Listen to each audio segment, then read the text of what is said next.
may nakita akong nagba-viral na post na kung saan mga kababayan eto. Ayan. Kasi kung titingnan nyo mga kababayan, sabi nga dito baka nagkataon lang daw na nung na-expose, etong si Digong mga kababayan, ano po yung nangyari kay Copper Silapid? Di ba kritiko ni Digong yan? Na matindi.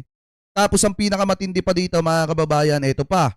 Nung na-expose daw mga kababayan, etong si Pulong Duterte sa 51 billion pesos, nangyari daw naman yan kay Yusek Cabral. Ngayon, eto mga kababayan, na si Madriaga na ang nag-e-expose patungkol po kay Sara Duterte at kung paano ito tumanggap ng pera galing po sa ipinagbabawal na bato at galing po mga kababayan sa mga pogo operators, dapat ingatan po natin etong si Madriaga.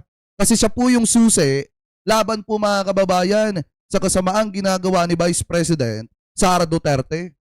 Kasi mga kababayan, hindi po nagkataon lang yan Kasi kung iisipin nyo, di ba, matinding kritiko ni ni Digong. Ito pong si Copper Silapid, pero ano po nangyari kay Copper Silapid mga kababayan? Di ba? Tapos si Pulong Duterte naman, kung iisipin po nating mabuti mga kababayan, di ba maliwanag na di umano, nasaktan si Pulong Duterte sa pagkakasiwalat ng 51 billion pesos na hindi niya po maipaliwanag kung saan po napunta.